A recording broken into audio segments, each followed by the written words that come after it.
తెలంగాణ ముఖ్యమంత్రి రేవంత్ రెడ్డికి ఒక రకంగా బిగ్ షాక్ ఇది.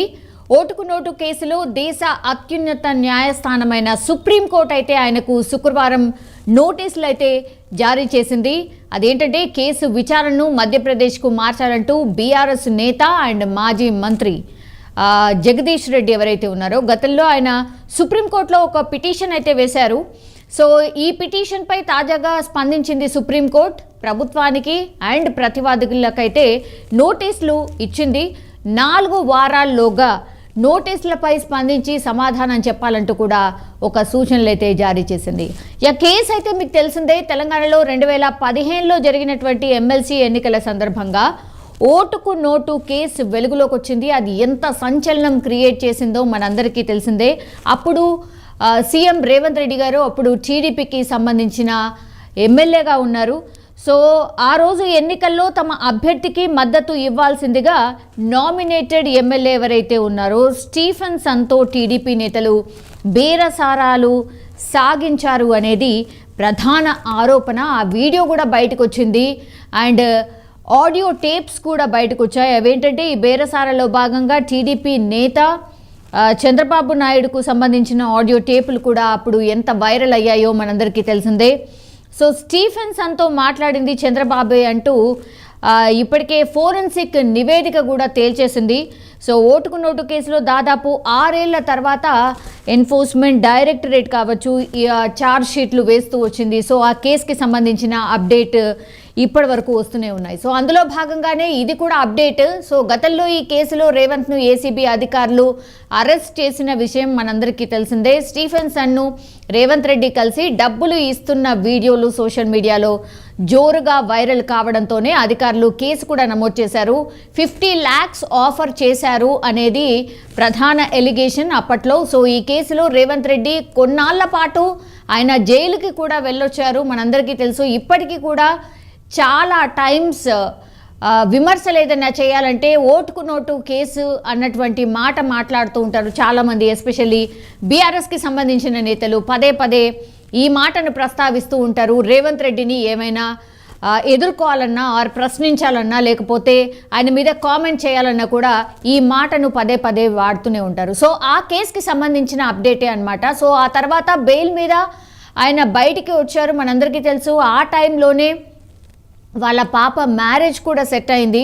సో ఆయన బెయిల్ పైన రావడం అండ్ అటెండ్ చేసి మళ్ళీ బెయిల్ అగైన్ జైలుకి వెళ్ళడం ఇవన్నీ కూడా జరిగాయి. సో కొంత 2015లో ఇది ఒక రకంగా ప్రకంపనలు క్రియేట్ చేసింది టోటల్గా.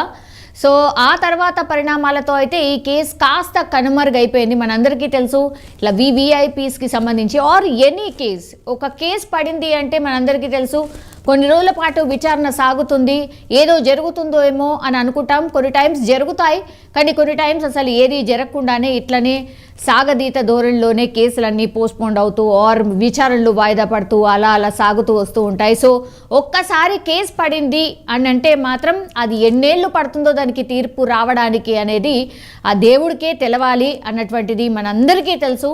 సో ద సేమ్ వే ఇది కూడా జరుగుతోంది అనుకోవచ్చు. అయితే మరోసారి ఈ కేసు వ్యవహారం తెరపైకి రావడంతో ఇప్పుడు 2 తెలుగు రాష్ట్రాల్లో అయితే కొంత రాజకీయంగా సంచలనం రేపుతోంది. ఎందుకంటే ఇప్పుడు ప్రస్తుతం సీఎం రేవంత్ రెడ్డి తెలంగాణకి సంబంధించిన సీఎం కాబట్టి ఆయనకు నోటీసులు అందాయి. సో ఇది ప్రధానంగా ఒక చర్చ అండ్ ఒక సంచలనమైనటువంటి వార్త అని కూడా అనుకోవచ్చు. ఎందుకంటే సీఎం హోదాలో ఆయన నోటీసులు రిసీవ్ చేసుకున్నారు కాబట్టి. సో దీనిపై ఇప్పుడు సీఎం రేవంత్ రెడ్డి ఏ విధంగా స్పందిస్తారో తెలియాల్సి ఉంది.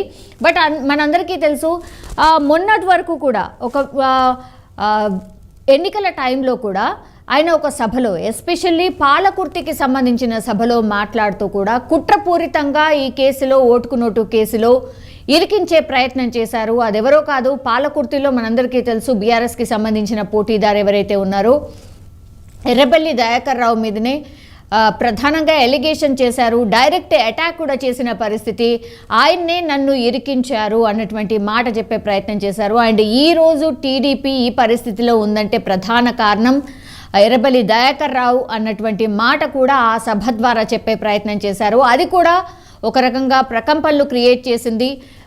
ఎందుకంటే ఎన్నికల టైంలో ఆయన ఎన్నికల సభలో ఇట్లాంటి కామెంట్ చేయడం అండ్ వీళ్ళిద్దరు కూడా టీడీపీకి సంబంధించిన అంటే ఎర్రబెల్లి కావచ్చు లేదంటే రేవంత్ రెడ్డి కావచ్చు, వీళ్ళు ఇద్దరు కూడా సీనియర్ మోస్ట్ లీడర్స్ టీడీపీ పార్టీకి సంబంధించి అండ్ లాయల్గా ఉన్నటువంటి పర్సన్స్ కాబట్టి వీళ్ళిద్దరూ కూడా ఆనాడు అంటే ఆ టీడీపీ టైంలో ఇట్లాంటి వ్యవహారం జరిగింది. సో కావాలనే ఈయన ఇరికించే ప్రయత్నం చేశారు, అదెవరో కాదు ఎర్రబెల్లి దయాకర్ రావు అన్నటువంటి కామెంట్ కూడా చేశారు.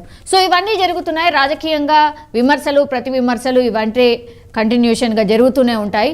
బట్ ఈరోజు ఓటుకు నోటుకు సంబంధించిన కేసులు